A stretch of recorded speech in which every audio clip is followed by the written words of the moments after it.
Un employeur consulte un CV pendant combien de temps d'après vous? La trêve consiste à interrompre temporairement le déroulement d'une activité. Elle peut prendre la forme d'une pause, d'un retrait ou d'un changement de place. Elle est utilisée lorsqu'une augmentation de comportements non souhaités se manifeste et alimente des tensions ou des difficultés auprès du groupe. L'internat fait donc une pause afin d'adresser des défis.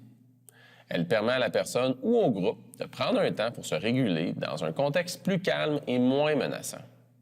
Normalement, les comportements menant au choix de faire une trêve auront été nommés au préalable. L'intervention adaptative est de mettre fin à une escalade de comportement, d'éviter un effet de contamination et d'établir des conditions plus favorables au retour au calme en adressant le stress vécu par le groupe ou les individus. Jessica, 5 minutes. Eh non, c'est moins long que ça, là, genre 1 minute. 30 secondes. 6 à 10 secondes. Ha! J'étais le plus proche dans vos faces! Tu devrais rajouter ça à ton CV, a gagné le concours du plus têteux de la classe. C'est pourquoi il faut mettre en valeur vos qualités rapidement pour comprendre qui vous êtes. Ouais, genre, plus têteux de la classe, a pas fini son secondaire 3 puis a des boutons d'en face. Ou genre, baveuse, pas fini son secondaire 3. Hey, ce CV-là, direct dans le poubelle. Toi, ta gueule, monsieur 30 secondes, on sait quoi. Bon, on se parle comme il faut. Donc, je disais qu'un Toi, ta CV... gueule! Oh, toi, ta gueule! Non mais, madame, s'il vous plaît. OK, je vois que c'est compliqué entre vous aujourd'hui. Mo, je vais te demander de changer de place. C'est pas une punition. Je veux juste que vous ayez chacun votre bulle et qu'on puisse se parler comme du monde dans la classe. Pourquoi c'est toujours moi? Pourquoi pas elle? C'est elle qui a commencé. T'as raison, ça aurait pu être Jessica. Mais après avoir lu ton CV, c'est toi que j'engage aujourd'hui. Ouais, dégage, monsieur 30 secondes. Premièrement, les blagues de Jessica dépassaient déjà les limites, ainsi que celles de l'intervenante. Il était possible de les adresser avant d'en venir à une escalade qui aura mené vers une trêve. L'escalade des moqueries suggère un besoin de sécurité. Les besoins du groupe sont de maintenir un climat où tout le monde se sent respecté et où les limites sont claires, afin de clarifier ce qui est acceptable et amusant versus ce qui nuit au fonctionnement du groupe ou des individus. En mettant le cadre, un rappel des attentes concernant les types de propos autorisés aurait permis de rétablir un cadre sécurisant, tout en reconnaissant que le groupe cherche aussi à vivre un moment de plaisir.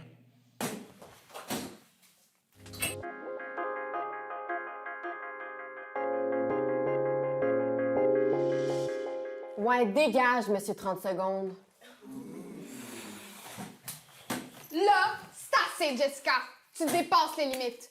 Sors de la classe. Je veux pas te voir pour un bon 5 minutes. OK, c'est bon, je décalisse. Dans l'absence d'une intervention préalable qui aurait aidé à apaiser les tensions, il y a une escalade. Le premier mouvement d'une intervention adaptée aurait été de maintenir une posture calme, sécurisante et régulée. Dans cette situation, l'éducatrice manifeste plutôt de la colère et une forte irritation.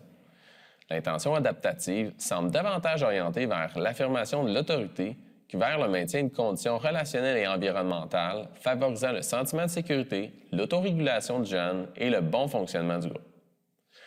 Sa posture physique est agressive, son ton de voix irrité, les émotions de l'intervenante prennent le dessus, ce qui contribue à alimenter l'escalade avec Jessica. L'intervention adoptée ne tient pas compte du besoin de prévisibilité et de sécurité. Il en résulte un climat de tension où l'attention se déplace vers le conflit et des émotions fortes plutôt que vers un cadre prévisible, sécurisant et apaisant. Oui, bizarre, elle.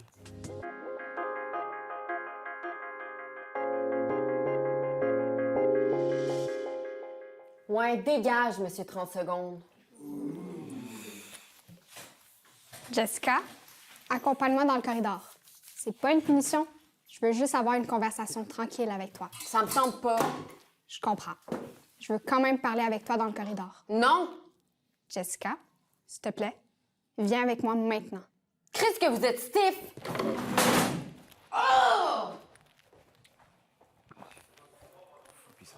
Je sors 2 minutes pour parler avec Jessica. Ensuite, on reprend. Vous pouvez parler ensemble en restant à vos places. L'intervention doit reposer sur la régulation de l'intervenante. Ici, elle demeure calme et adopte un ton rassurant. Elle invite ensuite l'élève à sortir, non pas dans une logique de punition, mais afin de reprendre certains éléments dans un climat plus sécurisant que devant l'ensemble de la classe. Elle utilise aussi un message affirmé pour réitérer sa demande devant la fermeture de Jessica. L'intervention adaptative vise à préserver l'estime de soi de l'élève lors du retour sur la situation et à favoriser l'amélioration de ses conduites en classe, tout en maintenant la cohésion et le bon fonctionnement du groupe. C'est bon?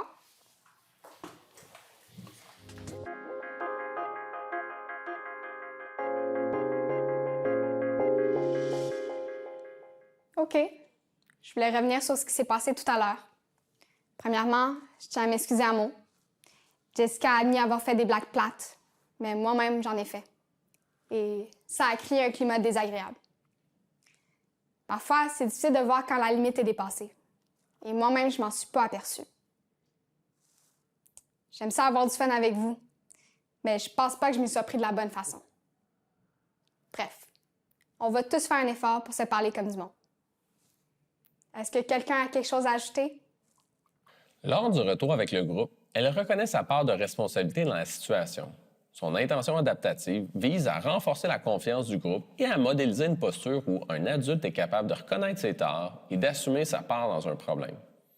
Cette intervention contribue notamment à répondre aux besoins de sécurité relationnelle en rétablissant un climat plus prévisible et juste, ainsi qu'aux besoins de reconnaissance, puisque les élèves peuvent se sentir considérés et respectés.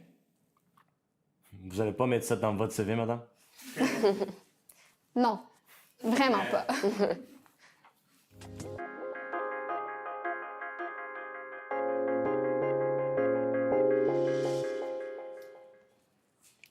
Jessica, est-ce que tu as 2 minutes pour qu'on reprenne ce qui s'est passé tout à l'heure?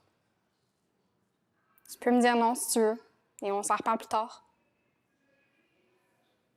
OK, je vais prendre ça pour un oui. Premièrement, je voulais te dire que j'aurais dû être plus prévisible avec toi tantôt. Avant de te demander de sortir, j'aurais dû t'aviser des comportements qui me dérangeaient et qui pouvaient dépasser les limites. Comme quoi? Les blagues sur mots. Mais même vous, vous en avez fait, madame. C'est vrai. Et c'était pas respectueux envers lui. Et je comprends que j'ai pu te faire croire que toutes les blagues étaient permises. Surtout quand toute la classe rit. Bref. Quand je t'ai demandé de sortir, j'ai été maladroite. Et c'est un peu la conversation qu'on aurait dû avoir dans le corridor. Je voulais pas te punir. Je voulais juste qu'on prenne une pause pour clarifier mes attentes et que tu prennes conscience que les limites étaient dépassées. OK. OK. Lors du retour avec Jessica, le but est de reconnaître sa part de responsabilité en nommant ce qu'elle aurait pu faire différemment afin d'adopter des interventions plus adaptées. En agissant ainsi, elle contribue à rétablir un climat de confiance et à donner du sens à la réaction de Jessica, tout en répondant notamment aux besoins de sécurité et de prévisibilité en la situant sur ce qui est attendu en classe, autant pour les élèves que pour l'intervenante. Je te laisse prendre un temps, puis tu retournes en classe quand tu es prête.